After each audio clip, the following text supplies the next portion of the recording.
My wife, 31F, is demanding I take a paternity test for her friend's baby. Hey everyone, welcome back to Reddit Monkey. If you enjoy wild Reddit stories, be sure to hit that like button and subscribe so you never miss out. We'd love to have you along for the ride.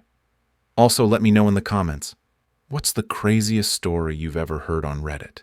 Can't wait to read your replies. Let's begin. I was sitting on the couch, halfway through a beer, when my wife, out of nowhere, hit me with the craziest shit I've ever heard. "You need to take a paternity test," she said, her face dead serious.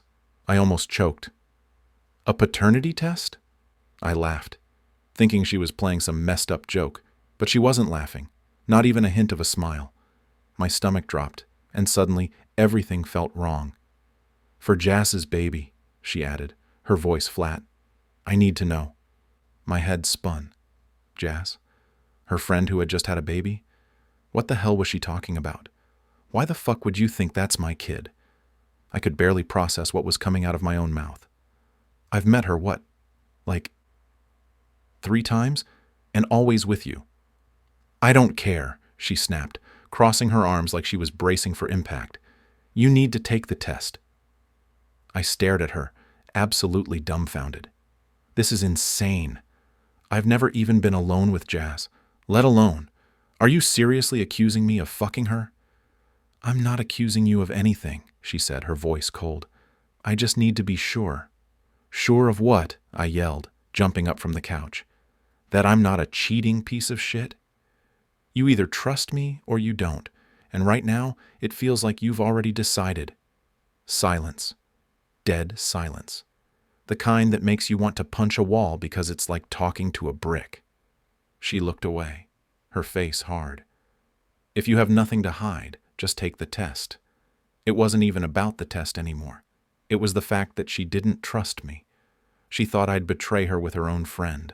After 5 years of marriage, after everything we've been through, what the hell happened to us?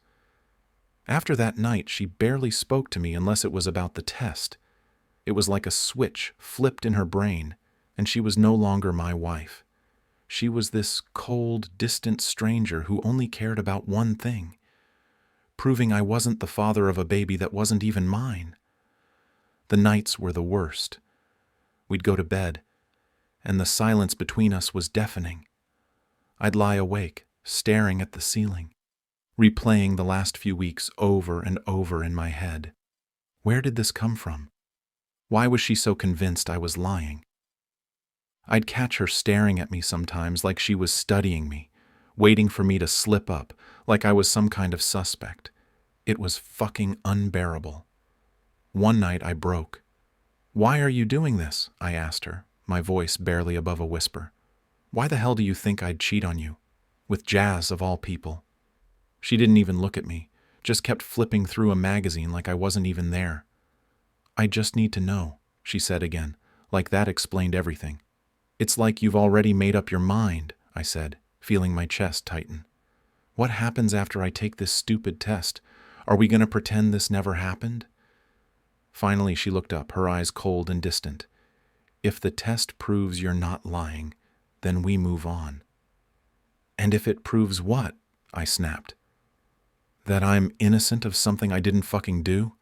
What happens then? Do you apologize? Do we just go back to normal?" She didn't answer. And in that moment, I realized she didn't care about the answer. She just wanted control. She wanted to be right. Word got out. I don't know how, but suddenly my family and friends were in on this whole mess. I could feel the judgment in their eyes, the way they looked at me like I was some kind of monster. "Just take the test, man," my brother told me one night at the bar. "Get it over with, prove her wrong, and move on." "It's not about the test," I shot back, slamming my glass down on the table. "It's about the fact that she doesn't trust me. If I take that test, it's like admitting I did something wrong."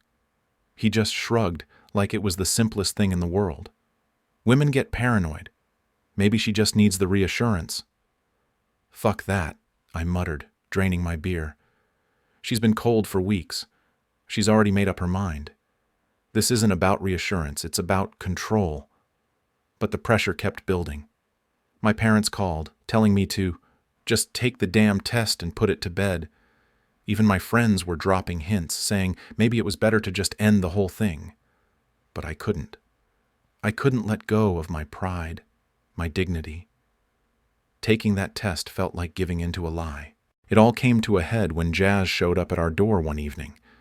I wasn't expecting her, and to be honest, I didn't want to see her. Not after everything that had been going on. "I need to talk to you," she said, her voice shaky. "About this whole thing." My wife was out with her parents, so it was just me and Jazz in the house. The awkwardness was suffocating. I didn't even know what to say to her. This was all so fucking surreal. "I swear to God I didn't say anything to her," Jazz blurted out. "I don't know why she thinks it's you. I've never even hinted at—" "Then why the hell does she think that kid is mine?" I snapped, feeling my frustration bubble over. "What did you say? What happened?" "Nothing!" she insisted, her eyes wide with panic. "I don't know. I swear I never— This is all just— I don't know why she's doing this." I leaned against the counter, trying to wrap my head around it. This whole thing was a nightmare. "You need to talk to her," I said. "Convince her this is all bullshit, because she's ready to end our marriage over this." Jazz looked like she was on the verge of tears. "I'll try," she whispered, "but she won't listen to me. She's convinced herself of this crazy idea, and I don't know how to make her stop."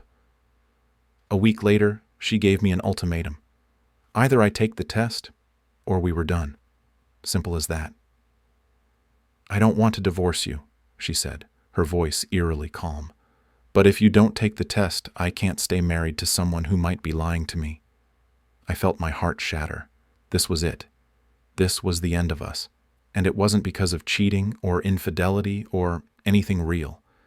It was because she couldn't trust me, and no test was going to fix that. "Go ahead then," I said, my voice hollow. "File for divorce, if that's what you want." She blinked like she didn't expect me to say that. "I don't want a divorce." "Then why the fuck are you pushing me to take this stupid test?" I yelled, my voice cracking. "I'm not taking it. I'm not admitting to something I didn't do, so if you want to leave, go ahead." For a moment I thought she was going to cry, but instead she just stared at me with that same cold look, like I was a stranger to her. "Fine," she said quietly.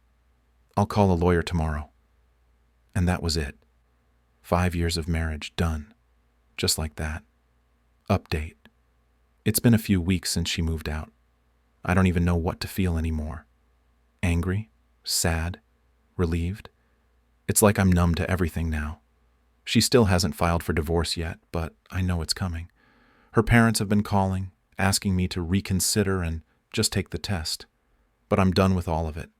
I'm done with her paranoia, her distrust. I'm done with feeling like the bad guy when I didn't do a damn thing wrong. Jazz hasn't reached out since that night at our house. I assume she's just as confused as I am. But honestly, I don't care anymore. I've lost everything because of this mess, and I don't see how any of it can be fixed. Here's the kicker. After weeks of standing my ground, I finally caved and took the damn test. I don't even know why. Maybe part of me hoped it would change something, that it would make her see how fucking ridiculous this whole thing has been. The results came back today. Negative, of course. But guess what? It didn't matter. She didn't apologize, didn't try to fix things. She just looked at me, shrugged, and said, "Well, at least now we know. At least now we know." Like that made it all okay. Like the past few weeks of hell meant nothing. I'm done. I can't keep fighting for a marriage that's already over. So yeah, I'm going to be the one to file for divorce. Maybe it's for the best. Because if this is what our marriage has come to, then there's nothing left to save.